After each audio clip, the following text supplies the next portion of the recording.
IPL 2025 का 44वां मुकाबला KKR versus Punjab Kings के बीच। पंजाब ने टॉस जीतकर बल्लेबाजी का फैसला लिया। पंजाब की पारी का आगाज प्रभसिमरन सिंह और प्रियांश आर्या ने की। दोनों के चेहरों पर आत्मविश्वास झलक रहा था, मानो वे आज मैदान पर अपनी छाप छोड़ने के लिए दृढ़ संकल्पित हों। गेंदबाजी छोर पर कोलकाता के तेज गेंदबाज वैभव अरोड़ा तैयार थे। उनके हाथों में नई गेंद चमक रही थी, जिसमें गति और स्विंग का मिश्रण था। माहौल में एक अजीब सी खामोशी थी, जो अगली ही पल तालियों और शोरगुल में बदलने वाली थी। वैभव अरोड़ा ने अपनी रनअप शुरू की और पहली गेंद फेंकी। प्रभसिमरन सिंह सतर्क थे और उन्होंने गेंद को सम्मान देते हुए रक्षात्मक शॉट खेला। अगली कुछ गेंदें भी सावधानीपूर्वक खेली गईं। दोनों बल्लेबाज पिच और गेंदबाज को समझने की कोशिश कर रहे थे। पारी का तीसरा ओवर वैभव अरोड़ा ही डाल रहे थे। प्रियांश आर्या अब खुलना शुरू हो गए थे। उनकी आंखों में आत्मविश्वास की चमक और बढ़ गई थी। ओवर की पहली गेंद थोड़ी शार्ट थी और प्रियांश ने उसे पुल करते हुए डीप मिड विकेट बाउंड्री के पार 4 रनों के लिए भेज दिया। दर्शकों में उत्साह की लहर दौड़ गई।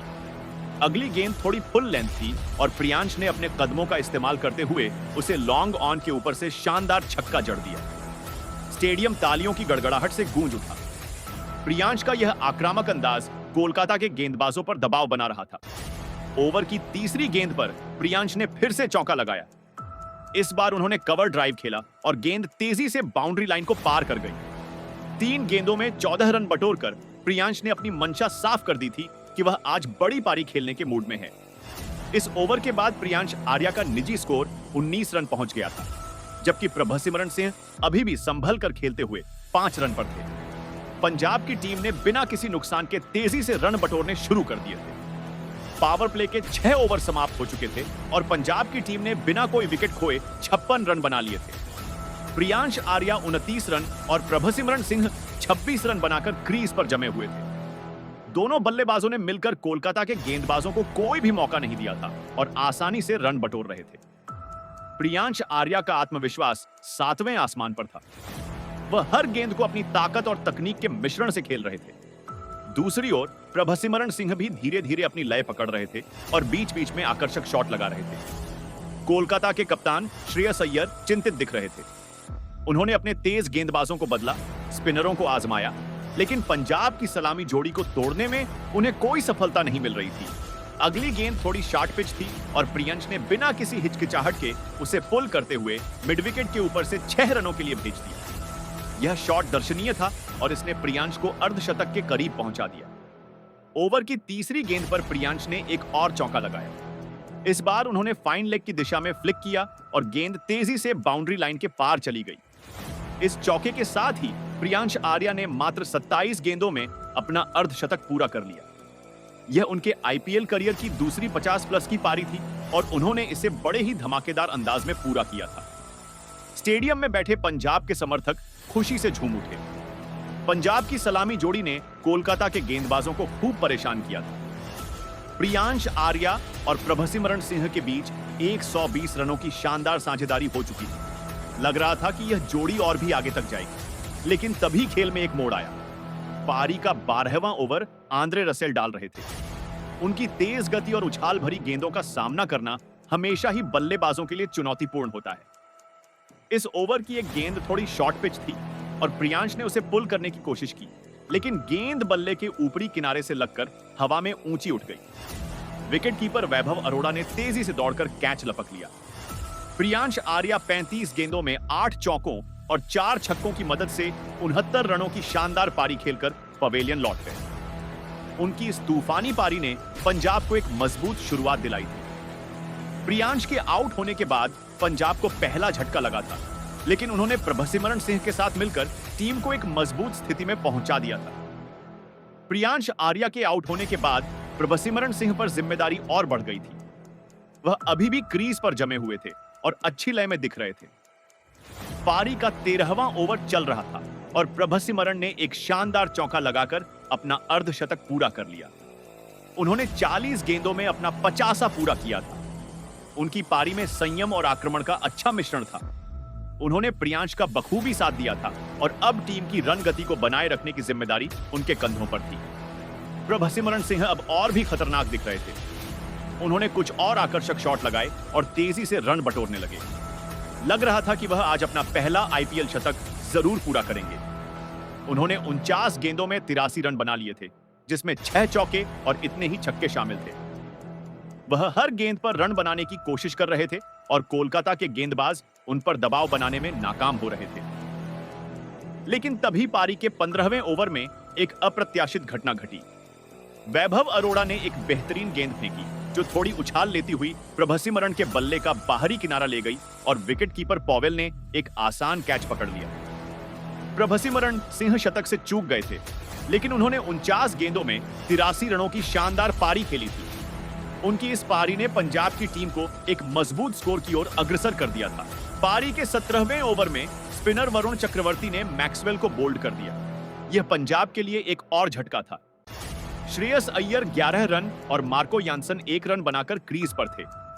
मैक्सवेल के आउट होने के बाद पंजाब की पारी लड़खड़ा गई। मार्को यानसन भी ज्यादा देर तक क्रीज पर नहीं टिक सके। उन्होंने 7 गेंदों में केवल 3 रन बनाए और वैभव अरोड़ा की गेंद पर पवेलियन लौट गए। यह पंजाब का चौथा विकेट था। श्रेयस अय्यर एक छोर से संघर्ष कर रहे थे, लेकिन उन्हें दूसरे छोर से कोई खास साथ नहीं मिल रहा था। वह 23 रन के निजी स्कोर पर पहुंच गए थे।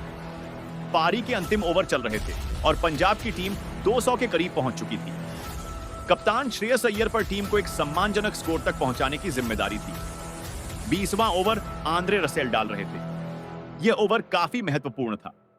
श्रेयस अय्यर ने कुछ अच्छे शॉट लगाए और जोश इंग्लिश, जो बाद में बल्लेबाजी के लिए आए थे, ने भी उनका साथ दिया। इस ओवर में कुल 8 रन बने। पंजाब द्वारा निर्धारित 202 रनों के चुनौतीपूर्ण लक्ष्य का पीछा करने के लिए कोलकाता नाइट राइडर्स के 2 ढाकड़ बल्लेबाज मैदान पर उतरे। रहमानुल्लाह गुरबाज, जो अपनी आक्रामक बल्लेबाजी के लिए जाने जाते हैं, और सुनील नरेन, जो अपनी रहस्यमयी स्पिन गेंदबाजी के साथ साथ अपनी विस्फोटक बल्लेबाजी से भी विपक्षी टीमों को चौंकाते रहे हैं, क्रीज पर मौजूद थे। दोनों ही बल्लेबाज किसी भी गेंदबाजी आक्रमण को तहस नहस करने की क्षमता रखते थे और पंजाब के गेंदबाजों के लिए यह एक कड़ी परीक्षा होने वाली थी। गेंदबाजी की शुरुआत पंजाब की ओर से मार्को यानसन ने की। उनकी तेज गति और उछाल भरी गेंदों का सामना करना सलामी बल्लेबाजों के लिए हमेशा ही मुश्किल होता है। पहले ओवर की पहली गेंद यानसन ने गुरबाज को फेंकी, जिसे उन्होंने संभल कर खेला और कोई रन नहीं बना। अगली गेंद थोड़ी वाइड रही, जिससे कोलकाता के खाते में एक अतिरिक्त रन जुड़ गया।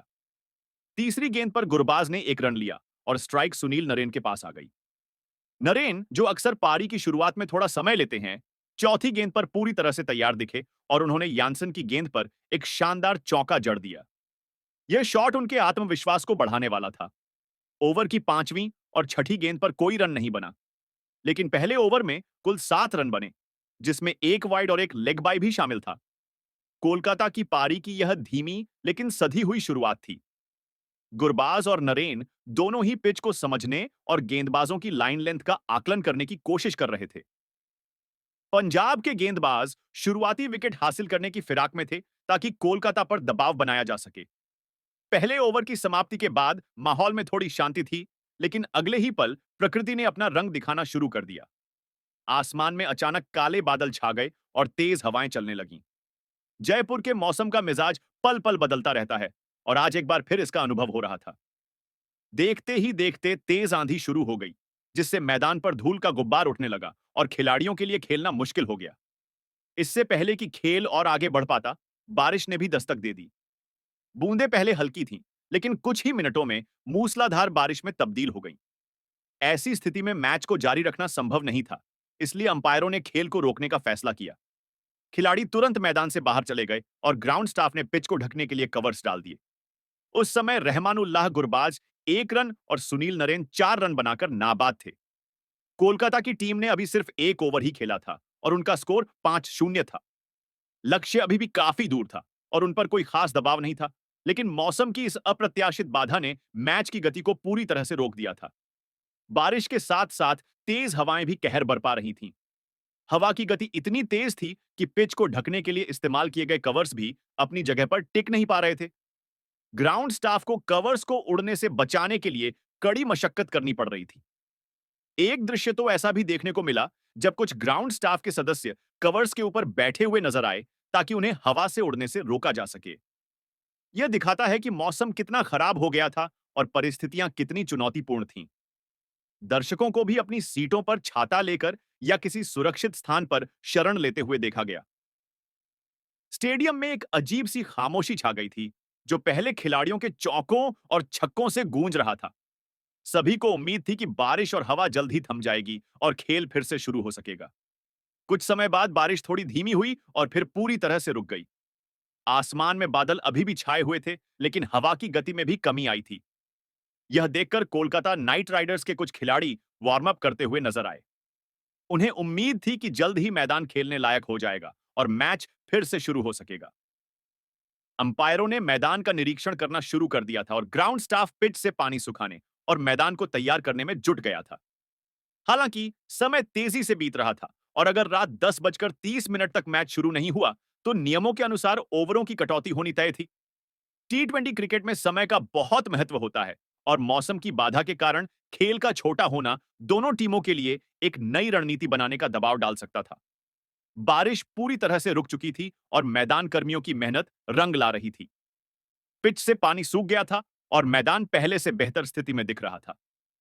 अंपायरों ने फिर से मैदान का निरीक्षण किया और यह फैसला किया कि अगर कम से कम 5 ओवरों का खेल संभव हो पाता है, तो मैच को दोबारा शुरू किया जाएगा। नियमों के अनुसार यदि मैच छोटा होता है, तो डकवर्थ लुइस स्टर्न डीएलएस पद्धति का उपयोग करके कोलकाता टीम के लिए एक नया लक्ष्य निर्धारित किया जाएगा। 5 ओवरों के खेल की स्थिति में कोलकाता को जीतने के लिए 54 रनों का संशोधित लक्ष्य दिया गया। यह लक्ष्य चुनौतीपूर्ण जरूर था, लेकिन टी20 क्रिकेट में 5 ओवरों में इतने रन बनाना असंभव नहीं होता। दोनों टीमों के खिलाड़ी अब मानसिक रूप से एक छोटे लेकिन रोमांचक मुकाबले के लिए तैयार हो रहे थे। जब लग रहा था कि खेल जल्द ही शुरू होने वाला है, तभी आसमान ने एक बार फिर अपना रंग बदल दिया। काली घटाएं फिर से छा गईं और बारिश की बूंदें वापस गिरने लगीं। इस बार बारिश पहले से भी तेज थी और मैदान को फिर से ढकना पड़ा। खिलाड़ियों और दर्शकों के चेहरों पर निराशा छा गई। समय तेजी से निकल रहा था और कट ऑफ टाइम नजदीक आ रहा था। नियमों के अनुसार मैच को परिणाम तक पहुंचाने के लिए एक निश्चित समय सीमा होती है, जिसके बाद अगर खेल संभव नहीं हो पाता है, तो मैच को बेनतीजा घोषित कर दिया जाता है। आज के मैच के लिए कट ऑफ टाइम रात 11:44 निर्धारित किया गया था। सभी को उम्मीद थी कि बारिश इस समय सीमा से पहले रुक जाएगी और कुछ ओवरों का खेल जरूर हो पाएगा। लेकिन दुर्भाग्य से प्रकृति को कुछ और ही मंजूर था। बारिश लगातार होती रही और रात 11:44 की समय सीमा भी पार हो गई। अंपायरों के पास अब मैच को बेनतीजा घोषित करने के अलावा कोई और विकल्प नहीं बचा था। लगातार बारिश के कारण कोलकाता नाइट राइडर्स की पारी एक ओवर से आगे नहीं बढ़ सकी और मैच बिना किसी परिणाम के समाप्त हो गया। यह फैसला खिलाड़ियों और दर्शकों दोनों के लिए निराशाजनक था। सभी एक रोमांचक मुकाबले की उम्मीद कर रहे थे, लेकिन मौसम की वजह से ऐसा नहीं हो सका। पंजाब की टीम, जिसने पहले बल्लेबाजी करते हुए 201 रनों का चुनौतीपूर्ण स्कोर बनाया था, को भी इस बेनतीजा मुकाबले से अंक साझा करने पड़े। टी20 क्रिकेट में इस तरह के परिणाम अक्सर देखने को मिलते हैं, जहां मौसम एक महत्वपूर्ण भूमिका निभाता है और कभी-कभी पूरे मैच को रद्द भी कर देता है। कोलकाता नाइट राइडर्स के प्रशंसकों को निश्चित रूप से निराशा हुई होगी, क्योंकि वे अपनी टीम को लक्ष्य का पीछा करते हुए देखना चाहते थे। वहीं पंजाब की टीम भी अपनी जीत सुनिश्चित करना चाहती थी। अंततः दोनों टीमों को अंक साझा करने पड़े और उन्हें अगले मैचों में बेहतर प्रदर्शन करने की उम्मीद होगी। यह मैच एक बार फिर यह याद दिला गया कि क्रिकेट में मौसम का कितना महत्वपूर्ण स्थान होता है और यह किस तरह से खेल के परिणाम को प्रभावित कर सकता है।